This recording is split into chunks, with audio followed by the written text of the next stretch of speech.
Well, I want to congratulate you on being the third winner of the Theodore Roosevelt-Woodrow Wilson Public Service Award. Thank you very much. It is a new award. You are the third winner. The first winner was Senator Robert Byrd, who was a great advocate of history, is a great advocate of history in the Senate. The second winner was Brian Lamb, the founder of C-SPAN, also did a great deal to make history more available and accessible. Yes. The purpose of the award is to recognize the contribution of someone who is not a professional historian, but who makes a significant, has a significant impact on the studying, the teaching, and the public understanding of history. It's a new award, but it's an old aspiration, because the American Historical Association, from the beginning, has been an academic association devoted to teaching and research, but also an association devoted to making history part of the national conversation. Yes. To make it clear that history does belong to everyone, that all of us have a history, and in many important ways all of us are part of history. I think the distinctive contribution of the Shoah Foundation is to take that historically central event of the 20th century, the event that drew many people like myself into the study of history in the first place, and to make it accessible and immediate, and to give it a kind of urgency and energy that it greatly needs and deserves. So maybe we can spend the next few minutes talking a little bit about the foundation, its origins, and your aspirations for it. All right. How did you come on this idea? Well, you know, the idea, I think the idea came on to me as opposed to me coming on to it. It was something that was, I think, right in front of my face for a long time. I didn't recognize its value because I was too busy with just the practical application of filmmaking and history making, in the sense that I was telling a story of the Holocaust, a story of a righteous person named Oskar Schindler. And I had many Holocaust survivors who had used the filming of their parts of their stories to, for the first time in 50 years, come to Krakow and revisit the horrors, and also the home that, you know, gave them life. And so they came back for the first time in all that time, and they all wanted to talk to me about their lives. And I thought it was amazing how incredibly candid and open-hearted they were in extending to me, a perfect stranger, except through my work, but a perfect stranger nonetheless, you know, all the details, the intimate details of their lives. And I was wondering, why am I the repository for these personal recollections? And until it dawned on me that they trusted me, because I was telling a small portion of their story through my film. And it also dawned on me that the stories were so moving and so, I think, cathartic for me, and I think for them too, to unburden themselves, to find somebody who they felt safe speaking about their histories to. That I was thinking, well, I wonder if there's more of you that would be this open in talking about the experiences before the Holocaust, during the Holocaust, and post the Holocaust. And so I was driving back to the hotel with my two producers, Branko Lustig and Dre Mullen, and I said, what if we send camera crews all around the world, find out where all the survivors went after the Holocaust, and see if they'll volunteer to be interviewed on videotape, on camera, about their experiences. And it was born in a car driving, at the end of a shooting day, driving back to the hotel. How did you go about locating the people to be interviewed? How did you cast this net? Well, there is a survivor community in almost every country, and you'd be amazed how they know each other. Not just in this country, but survivors in Israel know survivors in New York, and survivors in New York know survivors in Melbourne, Australia, and survivors in Melbourne are familiar with survivors that are still living in Berlin. And it's really amazing that it is a very, very small community. And we were able to get into the community very easily, just by sometimes putting very subtle, written circulars out, and calling, synagogues and Jewish community centers and different Holocaust centers. Yale University helped us a lot, because Yale, up to the point of the arrival of Shoah Foundation, had done the most compelling and thorough oral histories about the Holocaust. I think they had something like 7,000 survivors of the Holocaust on audio tape, and I think they were very helpful. And they had some video too. And they had video a fair also. amount of video as well. Yeah. I think one of the most interesting things is, before I was at the Shoah Foundation, is no one was ever asked to give an interview. Every person who gave an interview simply were phone numbers and email addresses, even back then. And people volunteered, and a database was created, and then people were contacted, but no one ever went knocking on the door of a survivor and said, I hear you were at Belsen, I want to tape your story. People really did want to tell their own stories. And yet we went to the survivors, and statistically only half of them agreed to volunteer their experiences to our cameras and to our videographers and to our interviewers, who were well-trained interviewers. We had to train interviewers from all over the world to do this collection process. But only half of them agreed to speak about it, and the other half chose never to That's interesting. speak again.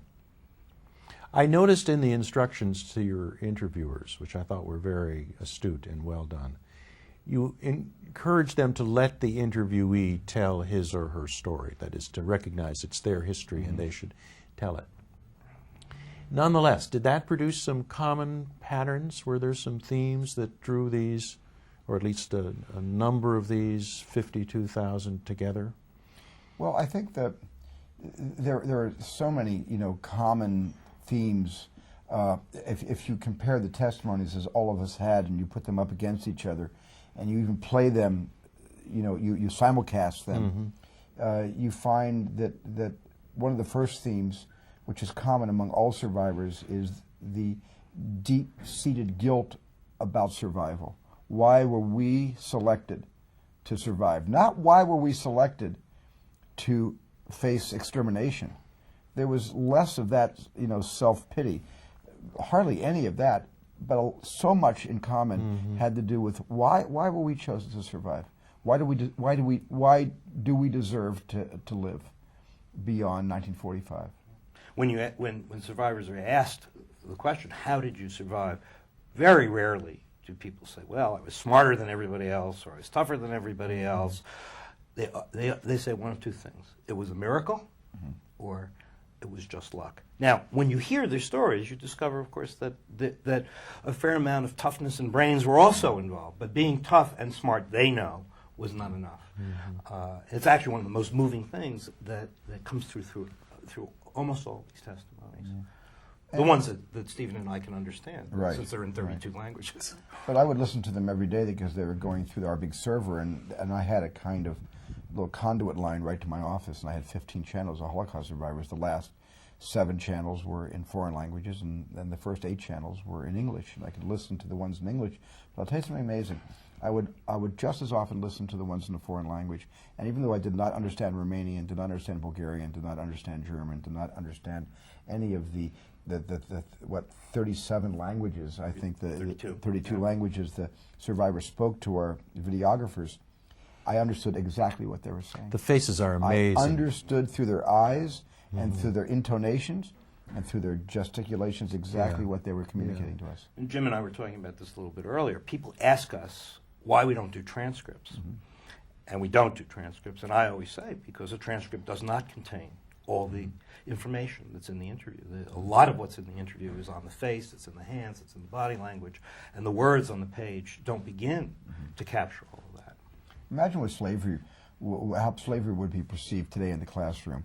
Indeed. If we had individuals from the Underground Railroad, if we had individual, slaves and even slave holders that would talk directly to an interviewer and express the geopolitical climate and also the personal experience of being stolen, or your ancestors stolen from Africa and then transplanted in America under tremendous duress. And how would that have transformed America if there were visual histories in the 19th century for all of us to? No, I think that's right. Someone could look you in the eye. It's all the difference in the world. It's why kids in classrooms today will look at our Shoah Foundation testimonies, and they'll bond. They'll imprint on the survivor, and in a sense, they'll adopt the survivor who's 7 times their age. How about surprises? Were there surprises in these testimonies? there's so many stories. I don't know where to begin. Thematic. There's two twins separated at the Holocaust who reunite 55 years later through the foundation testimonies. People who just use our search engine to find out the history of their own family that sort of stopped abruptly in 1944 or 1943. One surprise I think that runs through the archive actually is that we frequently found that survivors had never told anybody their story until they told it to our camera. Not even their children? Not even their own children. Yes. And when you think about it, of course, there was lots of sense in this from their point of view, which is they're trying to protect their children from this terribly, terribly painful memory. And frequently at the beginning of an interview, a survivor will say, I really have never told anybody this story. And the other thing we heard about afterwards was once they did tell it, they told it over and over and over again. And many of them became public teachers about the Holocaust only after they had done an interview with the foundation. So there's a sort of ripple effect of what we did, which is really quite terrific. One of my students' grandmother was one of your interviewees, and it was obviously extremely important for the family. I mean, they knew that she was a survivor, but I think it gave the experience a public character, something to talk about that could be talked about. Many survivors actually said, I didn't know anybody cared enough to even hear my story. And I think for maybe 50 years, they were right. Not enough people cared to even want to know what they went through. They were considered to be refugees from a foreign country, and now they're living in America, and there is a kind of blanket apathy about history in this country more than I think in even other countries. And it takes, I know the history is my favorite subject at school, but but in the 50s when I studied history and in the 60s in high school, I was probably an exception. I just had an intuition about history based on the fact that my father loved talking about history. And I think when you're exposed to a parent who speaks about the past again and again and again, you're drawn backwards in time more than forward through time. And that's, I think, why I have such a love for history. But I don't find that to be the case, and I'm hoping that this kind of visual history will connect with students and get them to feel that the history is contemporary, current, with their own experiences, not something that needs to be forgotten because it was so long ago. Well, many of our ancestors came to America to escape their history. That's true. And precisely because America didn't have their history was what appealed to them. Right. Why did you expend so much effort cataloging these films? Because we wanted them to be user-friendly. We wanted scholars and theologians and students and to be able to really have a malleable, archive that you can just, type in a key word and pull down many Rashomon-type similarities between many of the survivors. And so we had to really, indexing was just the first step, but a total thorough cataloging is the only way to really give these testimonies, a single testimony, access to everyone. Do these other collect? Well, I was thinking about when I remember asking you this question when we first met. You said somewhere in there's a story that's going to change the world, and I don't want to lose it. And there's an impulse, obviously, that we historians have about cataloging and indexing, but there's also an instinct that Steven had, I think, about the public power of these testimonies not being lost, because otherwise they just become videotapes sitting on a shelf, and this makes them dynamic. I was struck by the sensitivity of the indexing, that it's not simply people living in Berlin in 1938, but it's I remember one about the sense of time. Is that right? Kind of a so you're really trying to get at people's sensibilities in addition to their lived biographical experience. Exactly. And we also want to know what life is like before the Holocaust. There's a whole culture that's lost. There's a whole language called Yiddish that's been lost. Destroyed, actually. Hitler was most successful in destroying Yiddish as a language. And to be able to hear them speaking about life in the 20s and life in the end of the 19th century, and some of the the diaspora that brought them from Russia often to Europe, and this is a very important part of the context. Because starting with the Holocaust and ending with the Holocaust, it's the horror of horror stories, but there's no context if you just deal with the terror of that. And it works on both ends. That is, we think about, we're survivors of the Shoah Visual History Foundation, so we think about this as being an archive about the Holocaust, but it's actually an archive about the history of the 20th century, because all of this material in the early period is about a world that one wants to recreate in the period before the Holocaust. And then if you look at the material afterwards, and hold aside the significance of survivor immigration to the United States, the memories of Holocaust survivors still living in the Eastern Bloc countries, as we used to call them, recalling not just the horrors of Nazism, but also the horrors of life under Stalin. That there's a value there for historians of Eastern Europe that is not necessarily connected to the Holocaust at all. So what we're hoping, now that we're moving to a university environment at USC, is that scholars will come, not just scholars who are interested in the Holocaust, but scholars who are interested in documents on the history of Europe in the 20th century. And the rest of the world too, since survivors went to Australia and the United States and South Africa and all over the place. Well, I think the way we recognize a genocide is it really is an effort to destroy a way of life. Mm-hmm. It's not just killing lots of people, right, although it's that, and that's its central human tragedy. But it is an effort to destroy what was an incredibly rich and vibrant civilization. Right. I think it was. I think the final nail in the coffin, or in the coffin that Hitler intended for every Jew on the face of the planet, and God knows what other minority would have followed the Jews had Hitler been successful in conquering the world. But I think one of the more compelling arguments is the fact that he was building a Jewish museum, that once he eradicated the Jews and the culture of the Jews and the language of the Jews, he was still going to have the memory of the Jews, revisionist memory that he could control, that would be a place for the public to come in and out and see what the Jews once were like, according to his... That's right. It's a very strange place. You've been there in yes, Prague. I have. Yeah. Yes, I have. It's a very strange place. Yes. Let's talk about the future of the foundation. Now, you're moving to the University of Southern California, which is a significant move. How do you see this changing the foundation's character and aspirations? Well, I see that, you know, by being on the university campus of such an august university, we're going to have a hub with many spokes, and the spokes are going to reach out all over the world, and they're going to hopefully be the conduits for disseminating our archive into public schools in this country, in Canada, and eventually all over the world.